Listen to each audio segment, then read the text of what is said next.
इसी बीच एक और बड़ी जानकारी का रुख कर लेते हैं। प्रधानमंत्री मोदी आज नियुक्ति पत्र बांटेंगे। 51,000 से ज्यादा नियुक्ति पत्र होंगे वितरित। वीडियो कॉन्फ्रेंसिंग के माध्यम से प्रधानमंत्री मोदी शामिल होंगे। प्रधानमंत्री मोदी ने ट्वीट कर ये जानकारी दी है। प्रधानमंत्री नरेंद्र मोदी रोजगार मेला के तहत आज 51,000 से ज्यादा नवनियुक्तों को अपॉइंटमेंट लेटर देंगे।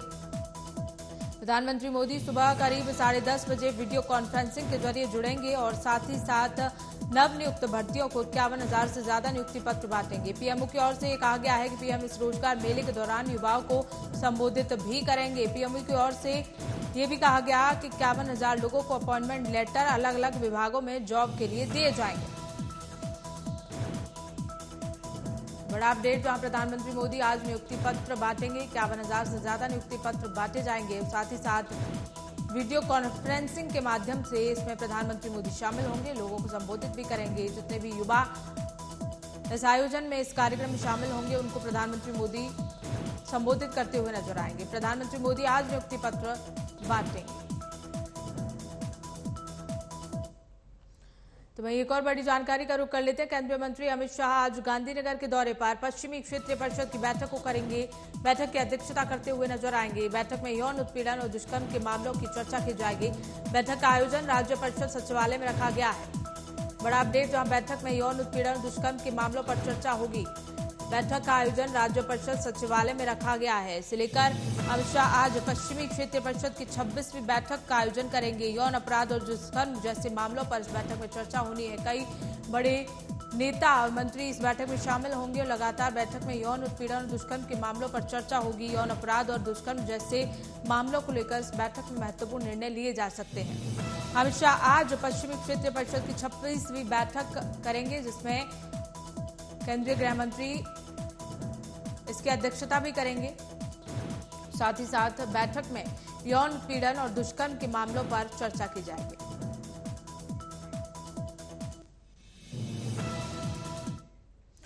और इसी बीच एक और बड़ा अपडेट, जहां आज 3 जिलों के दौरे पर मुख्यमंत्री योगी आदित्यनाथ फर्रुखाबाद से करेंगे दौरे की शुरुआत। बाढ़ प्रभावितों को सीएम राहत देंगे। राहत सामग्री भी बांटी जाएगी। 11:45 पर कासगंज पहुंचेगी मुख्यमंत्री योगी आदित्यनाथ। तो आज मुख्यमंत्री योगी आदित्यनाथ का 3 जिलों का दौरा। बाढ़ प्रभावितों को मुख्यमंत्री योगी आदित्यनाथ राहत सामग्री बांटते हुए नजर आएंगे। 11:45 पर कासगंज का दौरा मुख्यमंत्री योगी आदित्यनाथ करेंगे। तो आज 3 जिलों के दौरे पर मुख्यमंत्री योगी आदित्यनाथ बने हुए हैं। इसी खबर को लेकर हमारे सहयोगी सिद्धार्थ प्रताप सिंह हमारे साथ जुड़ गए। सिद्धार्थ, आज मुख्यमंत्री योगी आदित्यनाथ का 3 जिलों का दौरा है, क्या कुछ जानकारी है?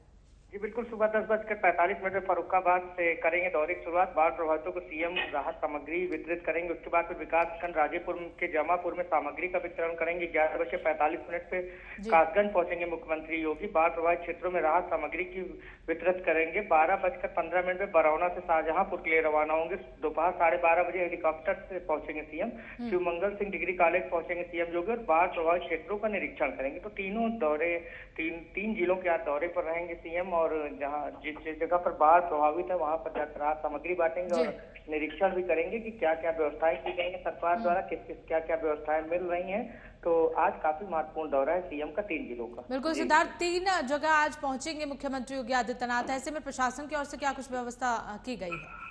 देखिए, प्रशासन ने पर्याप्त सुरक्षा व्यवस्था के इंतजाम किए गए हैं और पर्याप्त सुरक्षा व्यवस्था के इंतजाम किए गए। त्रिस्तरीय घेरे के साथ त्रिस्तरीय घेरा बनाया गया है, जो सीएम योगी के साथ हमेशा त्रिस्तरीय घेरा रहता है। तो पूरी तरीके से प्रशासन अलर्ट मोड पर है और सघन चेकिंग अभियान चलाया जा रहा है जिलों में। सबसे महत्वपूर्ण ये जो लोग हैं, जिन लोगों को जो बाढ़ से प्रभावित है, उनको राहत सामग्री देंगे और राहत सामग्री बांटकर ये जानेंगे अधिकारियों से अभी क्या स्थिति है और उन लोगों से जानेंगे जो बाढ़ से प्रभावित है कि कितनी उनको सरकार द्वारा मदद मिल रही है। तो कहीं ना कहीं आज महत्वपूर्ण दौरे पर है सीएम योगी। जी बिल्कुल सिद्धार्थ, फर्रुखाबाद से दौरे की शुरुआत होनी है। फर्रुखाबाद पहुंचकर क्या कुछ कार्यक्रम मुख्यमंत्री के रहने वाले हैं? जी बिल्कुल, फर्रुखाबाद 10:45 पर पहुंचेंगे। वहां पर बाढ़ प्रभावित लोगों को राहत सामग्री वितरित करेंगे। राजेपुर एक विकास खंड राजेपुर में के जमापुर में सामग्री का वितरण करेंगे। उसके बाद फिर वहां पर जो बाढ़ प्रभावित लोगों को सामग्री का वितरण करेंगे। उसके बाद 11:45 पर फिर वहां से कासगंज के लिए मुख्यमंत्री वो रवाना होंगे। उसका बाढ़ प्रभावित क्षेत्रों में राहत सामग्री वितरित करेंगे। फिर 12:15 पे फिर शाहजहांपुर पहुंचेंगे। शाहजहांपुर के लिए 12:30 पर फिर शाहजहांपुर पहुंचेंगे, वहां पर शिव मंगल सिंह डिग्री कॉलेज पहुंचेंगे सीएम मोदी। और जो उसके बाद बाढ़ प्रभावित जो क्षेत्र हैं, जो बाढ़ से इस समय ग्रसित क्षेत्र है, वहां पर जाकर निरीक्षण करेंगे सीएम। जी बिल्कुल सिद्धार्थ, जैसा कि आपने बताया कि बाढ़ प्रभावित क्षेत्रों में राहत सामग्री बांटी जाएगी। जो लोग बाढ़ प्रभावित हैं, बाढ़ पीड़ित हैं, वो कहाँ रह रहे हैं? शिविरों में या अपने घरों में, या जो प्रशासन की ओर से उन्हें सुरक्षित स्थान पर पहुंचाया गया है? जी बिल्कुल, प्रशासन द्वारा उनको सुरक्षित स्थान पहुंचाया गया, शिविर लगाए गए हैं और कई डिग्री कॉलेज और कॉलेजों को का उपयोग किया जा रहा है और वहां पर उनको रखा जा रहा है और वहां पर उनको सरकार द्वारा जो सुविधाएं हैं वो मिल रही हैं। सरकार की कोशिश के दवा से लेकर खाने पीने तक की सब व्यवस्था सरकार द्वारा की गई और सरकार ये कोशिश कर रही है कि जल्द ही जब बाढ़ प्रभावित क्षेत्र है वहां पर जब जैसे ही तो कोई ऐसी बीमारी ना फैले, इसकी भी कोशिश की जा रही है और पूरी सरकार की कोशिश है कि बाढ़ प्रभावित लोगों की ज्यादा से ज्यादा मदद की जा सके। प्रशासन भी पूरी तरीके से अलर्ट मोड पर दिख रहा है। जी चलिए सिद्धार्थ, बहुत बहुत शुक्रिया हमारे साथ जुड़ने के लिए। तो वहीं सुप्रीम कोर्ट उत्तर प्रदेश के मथुरा में कृष्ण जन्मभूमि के पास अवैध निर्माण को हटाने के लिए विध्वंस अभियान से संबंधित याचिका पर आज सुनवाई करने वाला है। मामला कृष्ण जन्मभूमि के पास बस्तियां तोड़ने से जुड़ा हुआ है। सुप्रीम कोर्ट की वेबसाइट पर अपलोड की गई जानकारी के अनुसार याचिका न्यायमूर्ति अनिरुद्ध बोस, न्यायमूर्ति संजय कुमार, न्यायमूर्ति SVN भट्टी की पीठ के समक्ष सुनवाई के लिए आएगी। तो पहले इस पर रोक लगी थी, लेकिन आज इस पर सुनवाई होनी है। बता दें कि सुप्रीम कोर्ट में आज कृष्ण जन्मभूमि पर सुनवाई होगी। मामला कृष्ण जन्मभूमि के पास बस्तियां तोड़ने से जुड़ा हुआ है। जितनी भी बस्तियां श्री कृष्ण जन्मभूमि के आसपास बनी हुई थी उन्हें तोड़ दिया गया था, जिसे लेकर आज सुप्रीम कोर्ट की वेबसाइट पर अपलोड जानकारी के अनुसार याचिका न्यायमूर्ति अनिरुद्ध बोस, न्यायमूर्ति संजय कुमार और न्यायमूर्ति SVN भट्टी की पीठ के सामने ये सुनवाई होगी। इसी खबर को लेकर हमारे सहयोगी अमित हमारे साथ जुड़ गए हैं। अमित, आज सुनवाई होनी है, जो बस्तियां तोड़ दी गई थी कृष्ण जन्मभूमि के आसपास जितनी भी बस्तियां बनी हुई थी उन्हें लेकर सुनवाई होनी है, क्या कुछ अपडेट है?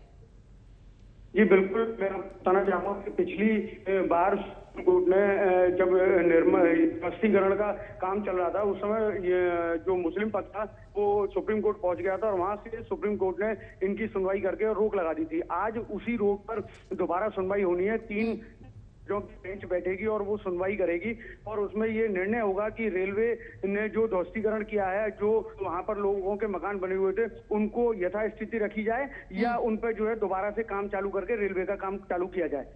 जी बिल्कुल अमित, अगर बात की जाए तो आसपास कितने कुल मकान बने होंगे? जी वहां पर अगर बात करी जाए तो करीब 150 मकान वहां बने हुए हैं, जिसका की ध्वस्तीकरण होना था और इस समय जो है करीब 80 मकान वहां पर तोड़े जा चुके हैं। बाकी और लोग रह गए हैं, उनके मकान भी वहां से तोड़े जाने हैं, जिससे कि जो रेलवे का जो कार्य है, जो रेलवे की लाइनें बिछाई जा रही हैं वो वहां से हटाई जाए और अवैध निर्माण हटा के वहां रेलवे का काम जारी किया जा सके। अमित, जिस तरह से वहां बस्ती बनी हुई है, क्या उनको तोड़ने से पहले किसी तरह का नोटिस वहां रहने वाले लोगों को दिया गया था? जी बिल्कुल, वहाँ पर जब रेलवे का निर्माण कार्य चालू हुआ था उससे पहले कई बार इन लोगों को नोटिस दिया गया था और काफी 1 साल के करीब इनको लगातार नोटिस जा रहे थे, लेकिन इन्होंने वो बस्ती खाली नहीं की और वहाँ जो रह रहे थे लोग उनसे पेपर भी मांगे गए थे कि अगर आपके पास कोई पेपर हो तो वो दिखाइए। लेकिन वहाँ पर जो रहने वाले हैं उनका कहना ये है कि हम यहाँ 60 साल 70 साल से रह रहे हैं, इसलिए ये जमीन हमारी है, बाकी उनके पास कोई पेपर नहीं है। जिस वजह से आज प्रशासन ने वहां पर बुलडोजर चलवाया और आज उसकी सुनवाई दोबारा होनी है। जी बिल्कुल अमित, जिस तरह से प्रशासन ने ये इन बस्तियों को तोड़ा है, तो क्या प्रशासन इसके बदले उन्हें रहने के लिए कोई जगह देगा? जी बिल्कुल, प्रशासन का ये कहना है कि जब यहाँ आप अतिक्रमण वाले जगह पर आप जबरदस्ती मकान बनाकर रह रहे हैं तो हमारा उसमें कोई उत्तरदायी नहीं है, लेकिन अगर वहाँ किसी के पास पेपर होते या उसके पास कोई कागजात वगैरह होते तो शायद प्रशासन इस बात में सोच सकता था कि भाई इनको कहीं जगह दी जाए, लेकिन अतिक्रमण की जगह पर प्रशासन की शासन की जगह पर आप रह रहे हैं तो ये गलत है, इसलिए प्रशासन ने ऐसी कोई व्यवस्था नहीं की है। बिल्कुल अमित, इस मामले को लेकर वहाँ जो लोग रह रहे हैं उनका क्या कहना है? जी उनका कहना ये है कि हमें या तो मुआवजा दिया जाए, जब हम यहाँ 100 साल से रह रहे हैं तो हमें या तो मुआवजा दिया जाए या हमारी कहीं और व्यवस्था की जाए। तो उनका सिर्फ इसी बात को लेकर प्रशासन से झगड़ा है, जिसके लिए वो सुप्रीम कोर्ट गए हैं और आज वहाँ 3 जजों की जो बेंच बैठेगी वो उस पर सुनवाई करेगी। बिल्कुल, सुप्रीम कोर्ट में कितने बजे सुनवाई शुरू होगी अमित? जी बताया जा रहा है करीब 11 बजे वहां सुनवाई होगी और उसके बाद करीब 2 बजे से पहले निर्णय आ सकता है इसमें। जी चलिए, बहुत बहुत शुक्रिया अमित हमारे साथ जुड़ने के लिए। इसी बीच खबरों में आगे बढ़ेंगे। जातीय जनगणना पर सुप्रीम कोर्ट में आज सुनवाई होगी। पिछली सुनवाई के दौरान जस्टिस संजीव खन्ना और जस्टिस एसवीएन भट्टी की बेंच से सॉलिसिटर जनरल तुषार मेहता ने 1 हफ्ते का समय मांगा था। उनकी इस मांग को कोर्ट ने स्वीकार कर लिया था। तुषार मेहता ने कोर्ट में कहा था कि हम इस पक्ष या उस पक्ष की ओर से नहीं है, लेकिन इस प्रक्रिया के कुछ नतीजे हो सकते हैं और इसलिए हम अपना सबमिशन दाखिल करना चाहते हैं। बता दें कि हाईकोर्ट के 1 अगस्त के फैसले के खिलाफ विभिन्न गैर सरकारी संगठनों की ओर से सर्वोच्च अदालत में याचिकाएं दायर हैं। इस मामले में एक याचिकाकर्ता की ओर से वरिष्ठ वकील मुकुल रोहतगी ने अदालत से अनुरोध किया था कि वो राज्य सरकार को डाटा रिलीज न करने दें।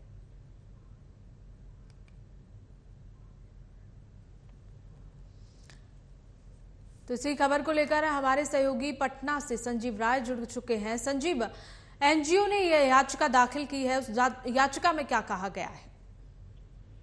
देखिए, जिस तरह से आज सोमवार को सुप्रीम कोर्ट में आज सुनवाई की जो बात है उसमें जस्टिस संजीव खन्ना और जस्टिस एसवीएन भट्टी की बेंच ने जो सॉलिसिटर जनरल तुषार मेहता ने 1 हफ्ते का समय मांगा था उसको लेकर कई सुनवाई की बात है। और इसमें जो पूरा मामला है इस याचिकाकर्ता की ओर से वरिष्ठ वकील मुकुल रोहतगी ने अदालत से अनुरोध किया था कि वो राज्य सरकार को डाटा रिलीज नहीं करने का निर्देश दे। देखिए, इसमें शीर्ष अदालत की वेबसाइट पर अपलोड की गई जो सूची थी उसमें गैर सरकारी संगठन एक है एक सोच एक प्रयास की ओर से हाईकोर्ट के फैसले के खिलाफ याचिका दायर की गई थी कोर्ट में। और एनजीओ के अलावा हाईकोर्ट के फैसले के खिलाफ एक और याचिका सुप्रीम कोर्ट में दायर की गई थी जो कि बिहार के नालंदा के निवासी अखिलेश कुमार की ओर से यह याचिका दायर की गई थी। और दलील दी गई थी कि जातिगत जनगणना कराने के लिए राज्य सरकार की तरफ से जारी जो अधिसूचना संविधान के प्रावधानों के खिलाफ है। तो संविधान के प्रावधानों के मुताबिक केवल केंद्र सरकार को ही जनगणना कराने का अधिकार है। तो इसमें कहीं न कहीं जब राज्य सरकार को जब फैसला उसके पक्ष में आया था तो राज्य सरकार काफी खुश थी। और उसके बाद एक तरह से कहें जातीय जनगणना पे अब अगर राजनीतिक परिदृश्य से इसको देखिएगा तो कल भी देखिए प्रदेश अध्यक्ष जो है यहाँ बिहार बीजेपी के प्रदेश अध्यक्ष सम्राट चौधरी ने नीतीश कुमार को खुलकर कहा कि कौन रोक रहा है जातीय जनगणना कराने से, आप रिपोर्ट जारी करो, आप जितना जल्द हो सके रिपोर्ट जारी करो कि कितनी कौन सी जातियां किस आधार पर कितनी पिछड़ी हैं, कौन सबसे निचले पायदान पे है। तो देखिए, माननीय सर्वोच्च न्यायालय के पास ये पूरा मामला है। और ऐसे में जो आज का डेट जो समय जो जानकारी है कि अगर इस पे जिस तरह से अपना पक्ष जो रखेगी सर्वोच्च न्यायालय अपना उसका आदेश क्या सुनाती है, क्योंकि जो लोग याचिका करता है उनके पक्ष को किस तरह से सुनती है और क्या कुछ फैसला आता है, ये बहुत महत्वपूर्ण है। बिल्कुल संजीव, जिस तरह से 1 अगस्त को पटना हाईकोर्ट में इसकी सुनवाई हुई थी, पटना हाईकोर्ट ने इस पर मोहर भी लगा दी थी। पटना हाईकोर्ट का इस पर क्या कहना था संजीव?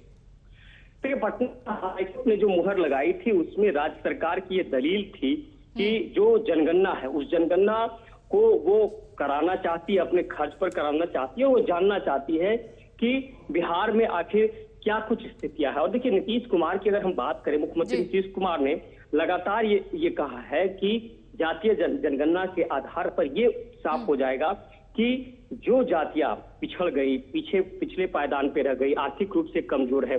तो देखिए, इस बार जो जातीय जनगणना हुआ उसमें काफी सारी चीजें लाई गई है सरकार के द्वारा। उसके वहाँ कोड निर्देशित किया गया है, वर्गीकरण किया गया है। 300 से अधिक जाति हैं, उनको एक तरह से कहें कि उनका एक एक घर का सर्वेक्षण जो सरकार कह रही है। तो देखिए, इसमें काफी सारी मायने और मकसद हैं। और ऐसे में सरकार ये चाहती है कि बिहार में जो लगभग 11 करोड़ के लगभग जो जनसंख्या है उसमें ये पता लग जाए कि आखिर अब तक कितनी कौन सी जातियों का कितना कह सकते हैं कि समाज में एक योगदान है और वो सबसे आगे है, और कौन सी जाति जो सबसे पीछे रह गई राजनीतिक आधार पर या तमाम आधार पर जिनको की जगह नहीं मिल पाई।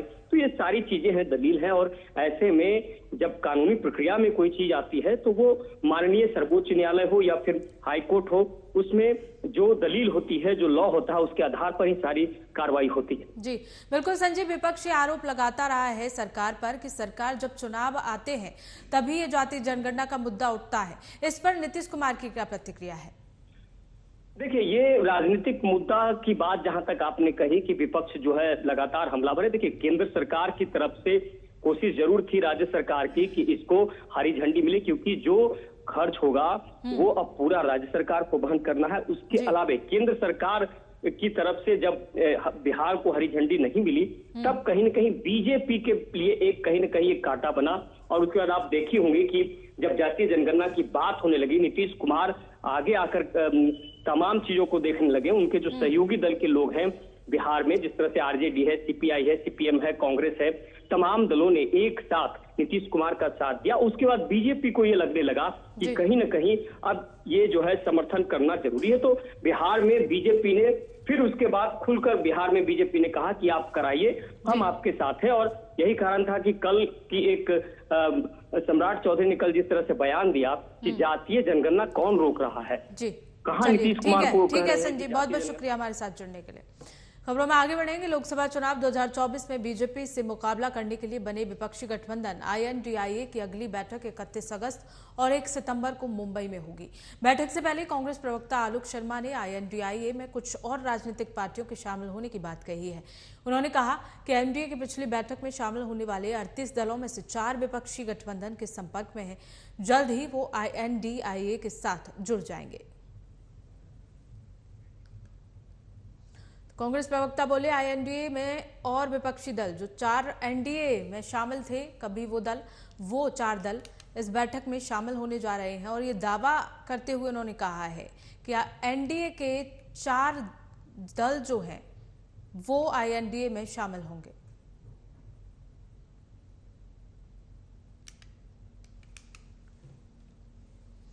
तो वहीं नूह में हिंदुओं की धार्मिक यात्रा पर कट्टरपंथी मुस्लिमों के हमले के बाद अधूरी रह गई जलाभिषेक यात्रा को सावन के आखिरी सोमवार यानी कि आज पूरा किया जाएगा। इस रिपोर्ट में देखिए।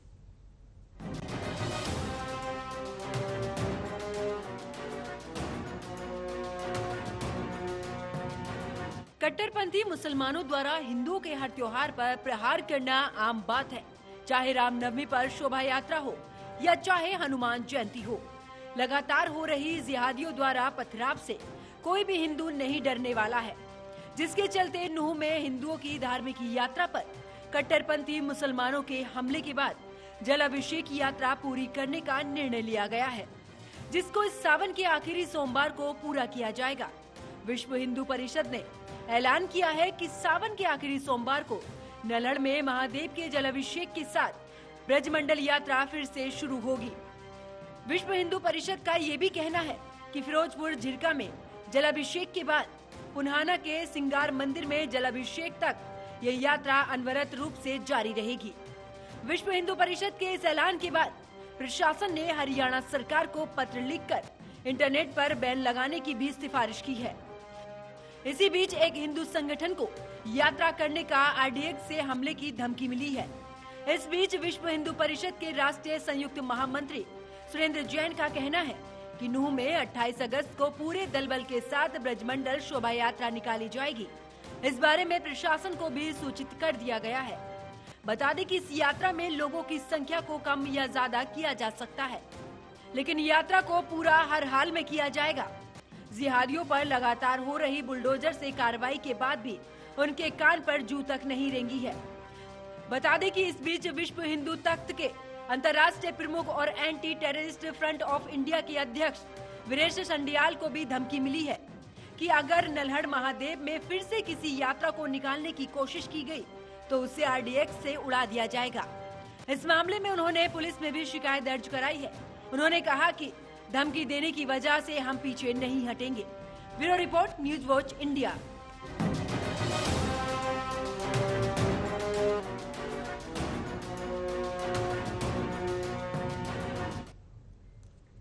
तो फिलहाल बुलेटिन में बस इतना ही। बने रहिए न्यूज वॉच इंडिया के साथ।